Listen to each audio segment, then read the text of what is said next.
Hello friends, ഇന്നെൻ്റെ കസിൻ്റെ കല്യാണമാണ് കേട്ടോ. അപ്പോൾ നമ്മൾ ഇന്ന് പോകാൻ പോകുന്നത് ചാർമടിക്കാണ്. അങ്ങനെ ചാർമടി നമ്മൾ പോയി കല്യാണം. കാസർഗോഡ് നിന്ന് ചാർമടിക്ക് കുറേ ദൂരം ഉണ്ട് കേട്ടോ. 3 hours നമ്മൾ യാത്ര ചെയ്യണം. അങ്ങനെ അവിടെ പോയി കുറച്ച് സമയം അവിടെ സ്പെൻഡ് ചെയ്ത് നമ്മൾ ഫുഡൊക്കെ കഴിക്കാൻ പോയി കേട്ടോ. ഏകദേശം 12:30 1 മണിയാവാറായി. അങ്ങനെ പിന്നെ പുതിയാപ്പിളയും പുതിനാട്ടിയും മാലയിടലും വളയിടലും ചടങ്ങും കാര്യങ്ങളൊക്കെ നമ്മളവിടെ ചെയറിലിരുന്നിട്ട് ഹാളിലിരുന്നിട്ട് കാണാൻ നല്ല രസമാണല്ലേ. ആ ഒരു സംഭവം കാണാൻ വേണ്ടി നമുക്ക് നമ്മുടെ ലൈഫിൽ നടന്ന മൊമെൻറ്റ്സും കാര്യങ്ങളൊക്കെ നമുക്കങ്ങനെ തിങ്ക് ചെയ്യാൻ വേണ്ടി പറ്റും ആ ഒരു സമയത്ത്.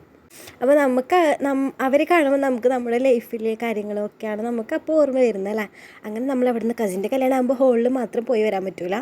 അങ്ങനെ നമ്മൾ ഹോളിൽ പോയി അവിടെ നിന്ന് ഒരു 3:30 മണിയാകുമ്പോൾ തിരിച്ച് നമ്മളിപ്പോൾ പോകുന്നത് വീട്ടിലേക്കാണ് കേട്ടോ. നമ്മുടെ വീട്ടിലേക്കല്ല, കസിൻ്റെ വീട്ടിലേക്ക്. അപ്പോൾ നമ്മൾ ഹോളിൽ മാത്രം പോയി വരുമ്പോൾ ഒരു രസമില്ലല്ലോ. അപ്പോൾ നമ്മൾ ജസ്റ്റ് ഒന്ന് വീട്ടിലേക്ക് കയറി അവിടെ നിന്ന് ചെറിയൊരു ചായയൊക്കെ കുടിച്ചിട്ട് വരാമെന്നൊക്കെ വിചാരിച്ചു.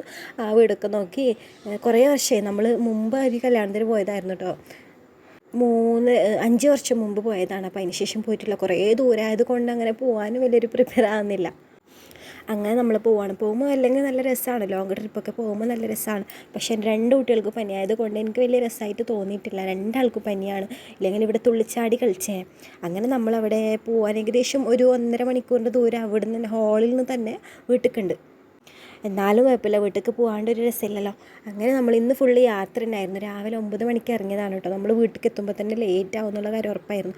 അവിടെ പോയി എനിക്ക് വീഡിയോ ഒന്നും എടുക്കാൻ പറ്റിയിട്ടില്ല കേട്ടോ. അപ്പോൾ നമ്മളിങ്ങനെ തിരിച്ച് ഹോട്ടലിലോട്ട് പോകാണ്ട് വീട്ടിൽ നിന്ന് ഇറങ്ങിയിട്ട് അവിടെ നിന്ന് ചെറിയൊരു ചായ കുടിച്ചിട്ടുണ്ടായിരുന്നു. അതിന് നമ്മൾ വീട്ടിലേക്ക് എത്തുമ്പോൾ 11-12 മണിയൊക്കെ ആവും. അപ്പോൾ ജസ്റ്റ് ഒന്ന് ഹോട്ടലിൽ പോയിട്ട് അപ്പോൾ വിളിച്ച് പറഞ്ഞിട്ടുണ്ടായിരുന്നു എല്ലാവരും ഒന്നിച്ച് കഴിക്കാറുള്ളത്. അങ്ങനെ എല്ലാവരും ഫുഡൊക്കെ കഴിച്ചു. അങ്ങനെ ഇത് കുഞ്ഞിൻ്റെ കുറുക്കിൻ്റെതാണ് കേട്ടോ. അപ്പോൾ ഇന്നത്തെ വ്ളോഗ് ഇത്രയുള്ളൂ. നെക്സ്റ്റ് വീഡിയോയിൽ കാണാം.